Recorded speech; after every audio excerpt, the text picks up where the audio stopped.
Hi Fully Charged Show, my name's Robert Llewellyn and welcome to my low emission home.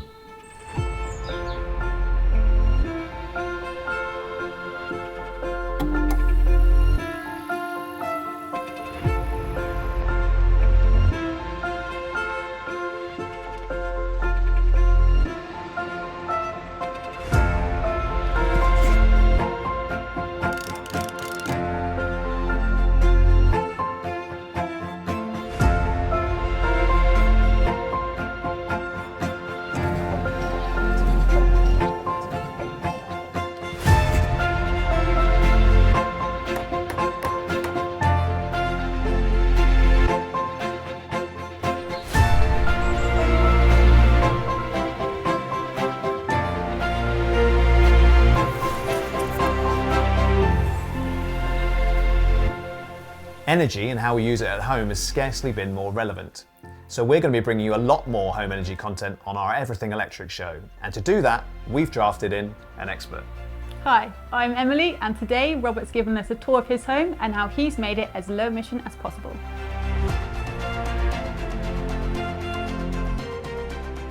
Tucked away in the pocket of the Cotswold Hills, this quaint timber structured building has been Robert's home and playground to experiment with various sustainable technologies for the past 30 years. We filmed many episodes of the Fully Charged show here. Hello and welcome to another episode of Fully Charged. From battery and solar installations to electric diggers. In May 2022, Robert said goodbye to his last remaining carbon-powered appliance, meaning his home is now capable of running solely on renewable energy. So how exactly has Robert managed to do this? Let's start with the solar panels.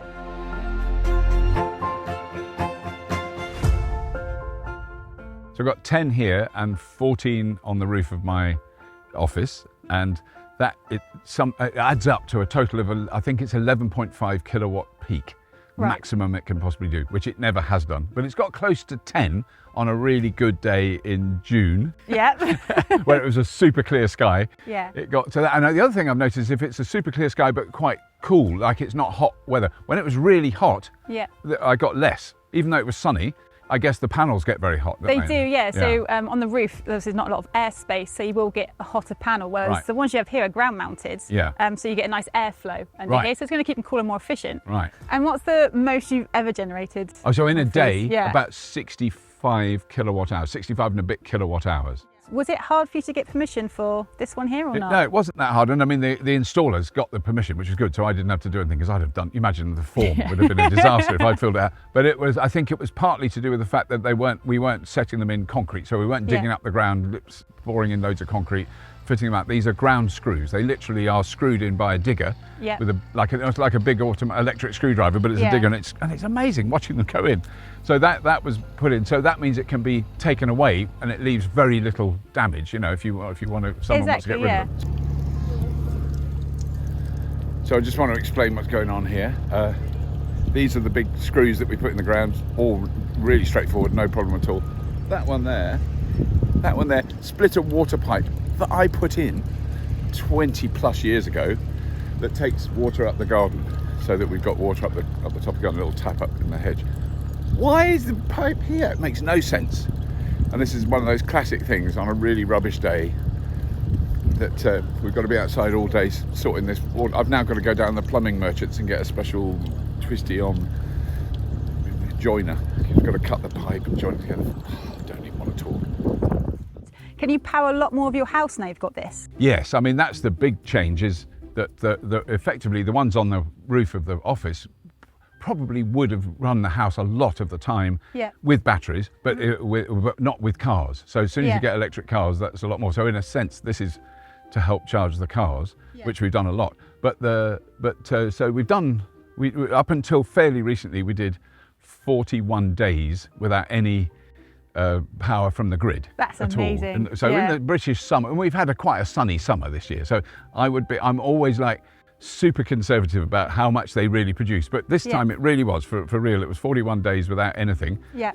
And then my daughter visited in my Nissan Leaf that she's using, and plugged in when I wasn't here during the day when it was really cloudy, and she used some grid electricity to do that. So that ruined my dad's plan. Streak. It was completely destroyed. But I mean, on the whole, that is an amazing thing, I think, and that's also charging cars. Wasn't That's just the house. amazing. Yeah, yeah.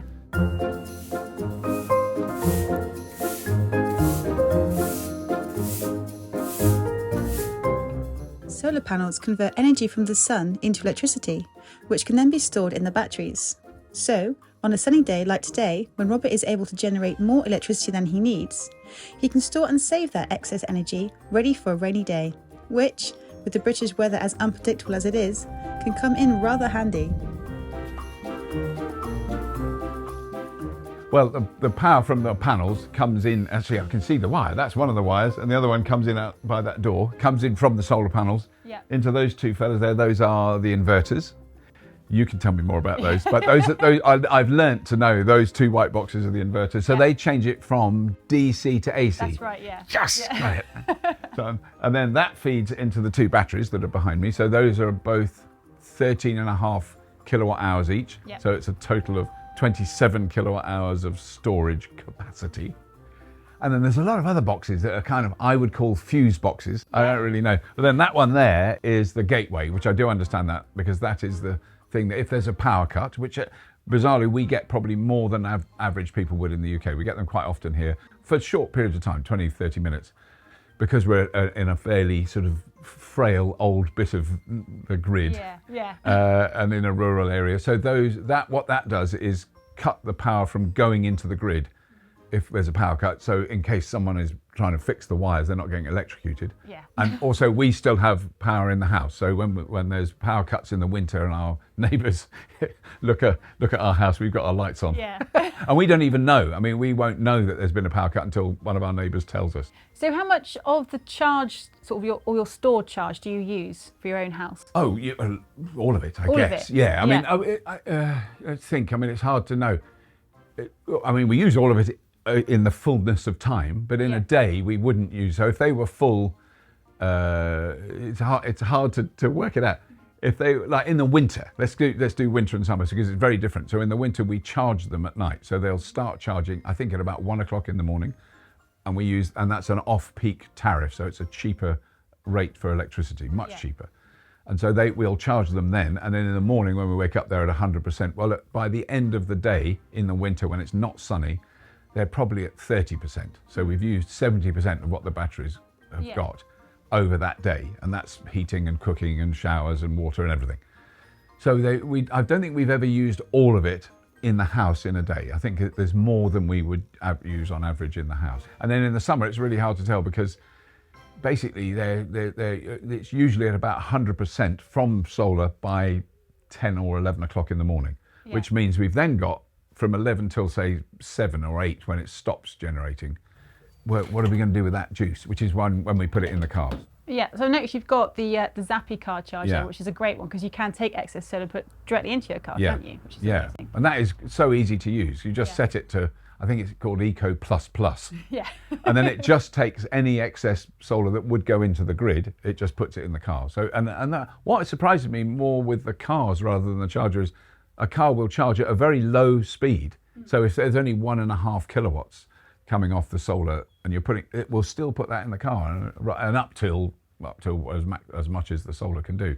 But when it comes to like you managing what you've got in terms of your cars and stuff, how do you manage all of your electric use? Well, I mean, the good thing is that most of it is automatic all the time and I don't do anything. So, a lot of it is completely automatic. And I mean, I'm probably more involved than most sensible people would be. So I'm a bit obsessed with it and I'm sort of checking what it's doing. But actually, it needs minimal hassle from my point, from the point of view, if you had this in your house and you're not bothered about it, once it's setting up is a bit of a hassle. Once it does that, it's automatic. So to change it so that at the moment these batteries don't take any energy from the grid ever in the summer, but in the winter it's literally one little flick of a button on the app and it changes it. And it's such an easy thing.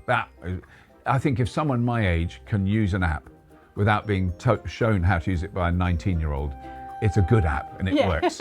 And I don't there are many days go past where I don't look at anything. I have to do nothing. I plug the car in, it doesn't charge till there's enough excess solar, it charges and I get in the car and drive it, and nothing else. So it isn't a constant obsession.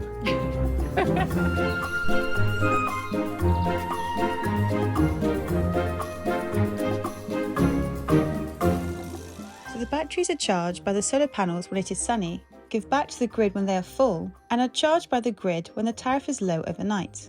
The energy from the batteries is used to charge his car and also to power his heating, hot water, and electricity to the house. So we wanted to find out all the clever and unique ways Robert can make his energy stretch as far as possible.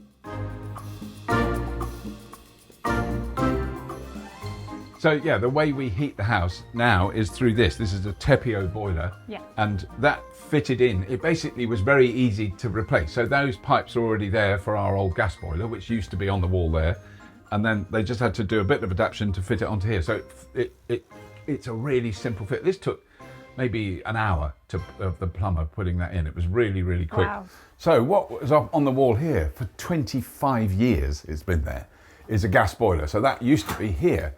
And that's the flue going out of the wall where you had to exhaust the toxic gas after it was burnt. That's the wire that will power it, because it is 7 kilowatts? 9 kilowatts. 9 kilowatts, okay. So that's the wire. So you can't really, there's a plug socket there, but that isn't enough.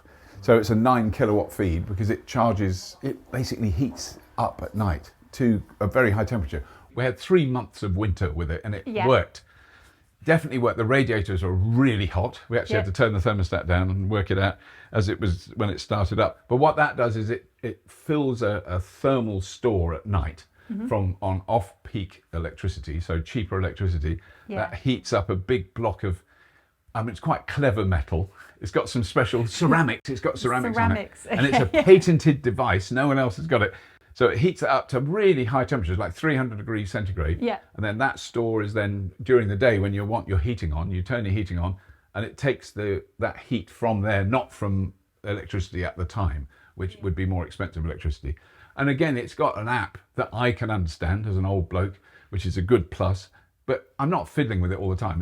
Once it started up, it was very simple. I didn't do anything to it. And there was one specific day when it was sunny and cold, really clear day, and I had excess solar, and I managed to put that into the thermal store so I could recharge the thermal store with solar, so it didn't cost me anything. And that gave us ample heat for the whole day. There was a lot of people here, and it was a cold day, so we had all the heating on.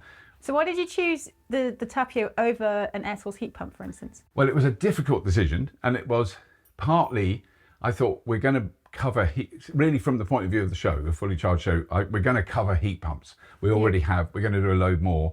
This was sort of slightly different, and it also would suit a lot of people where you really couldn't use a heat pump. So if you're in an apartment building and you haven't got anywhere outside to put the equipment, then this is a really good replacement for a conventional gas boiler. So there's quite a few properties that heat pumps can't work for. Absolutely, yeah. But I still think there's a huge majority where they can, and they really do work. And I suppose it's a bit like a heat pump in the fact that it does heat only. It's not a combi, so it won't do heating and hot water. So I guess you've got something different for your hot water storage. Yeah, Mixergy water tank, which I've had for a few years, and that is miraculous. That's my miracle piece of kit. That works so well. Just heats water really quickly, really efficiently, and it heats it upside down, doesn't it? It heats it from the top down. To bottom, yeah. And that works so well. And that's become a integral part of the house we don't even think about. Do we always have hot water? Yes. That's about as far as I know. Have you ever had a shower and it's gone cold? No. So that works. Yeah, it's working. Yeah. And I don't really have anything to do with it. So this is still a bit new, and I'm a bit excited about my Tepeo.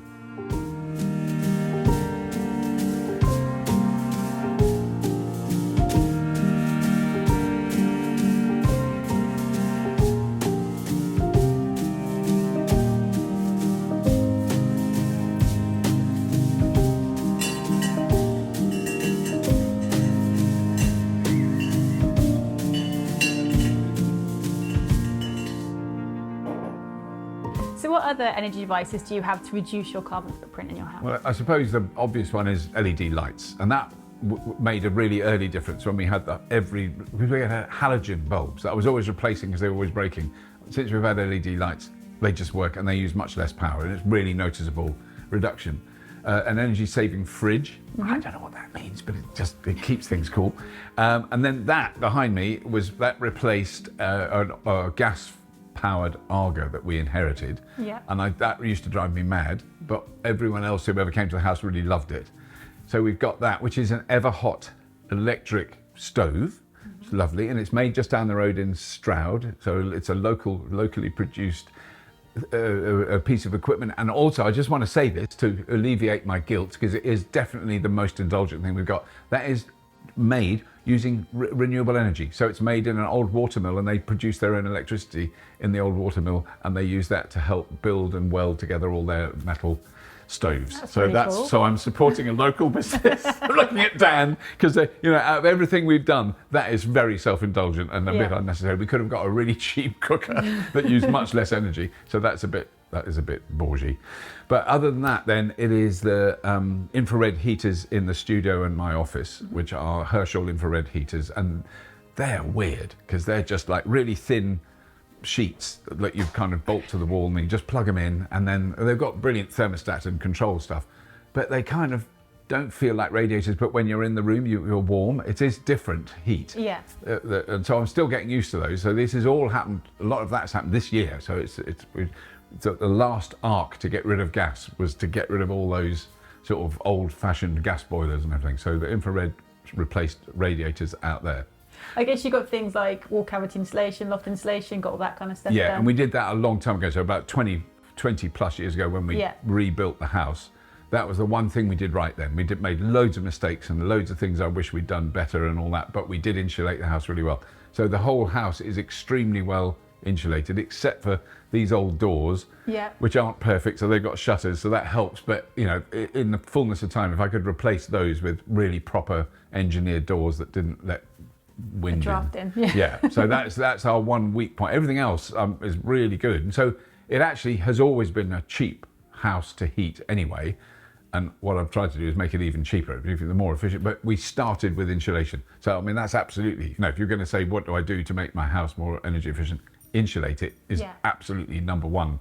To be fair, Robert, then you've got more technologies in this house than strictly might be necessary. But to your credit, you've invested your own money in them. But I'm interested to know about your feelings about Payback. Yes, I have mixed feelings about Payback, because in a sense there's the annoying thing where someone might buy a new kitchen and no one ever asks them what the payback is on that kitchen, or buy a new car. What's the payback on a car? There isn't, you just pay.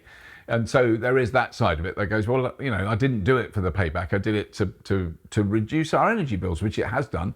It's going to take some time. So a mate in Oxford suggested, who is a statistician and clever and can do sums, really good at maths.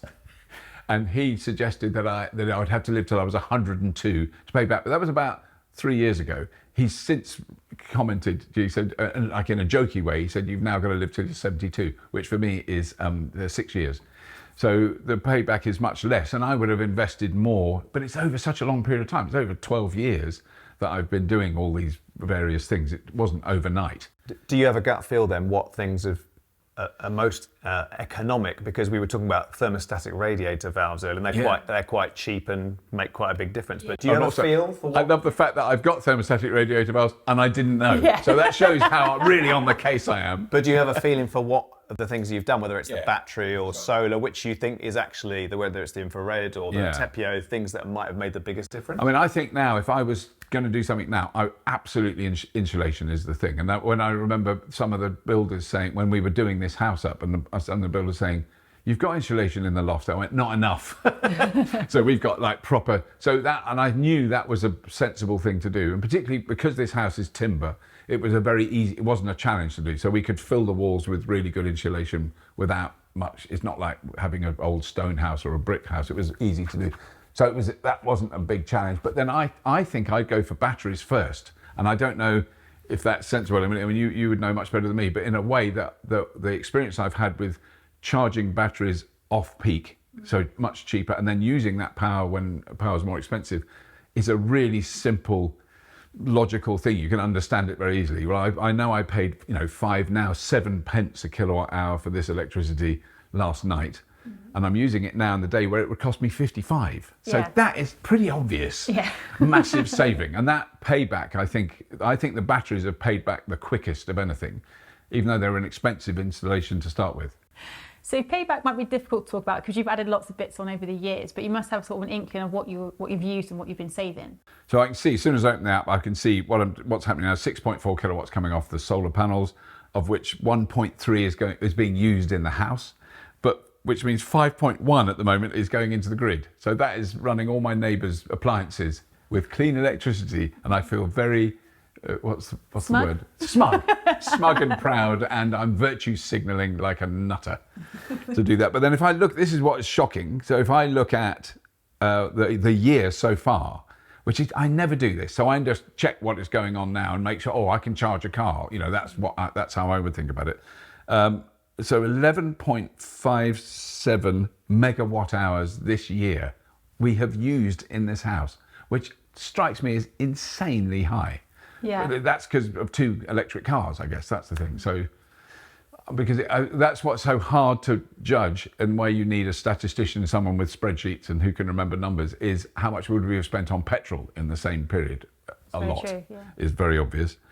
We've produced with solar 7.7 megawatt hours this year so far, which also is, because I never look at this. I look at the day, but I never looked at the whole year. 7.7, and we're only in August. So that's a lot.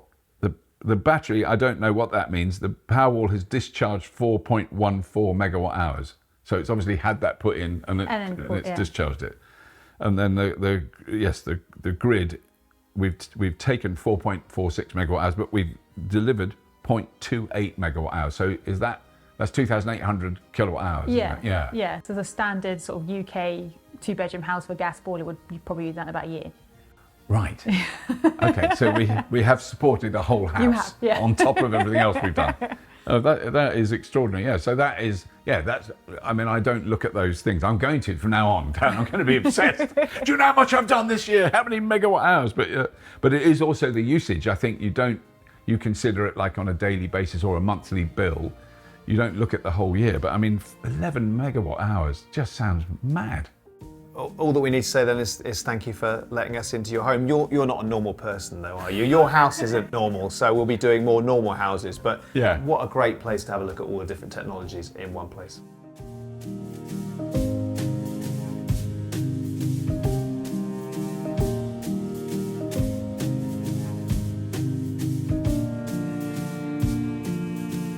Thanks, Robert, for showing us around his home today. And if you liked this episode, don't forget to follow us on our Everything Electric show. And if you have been, thanks for watching.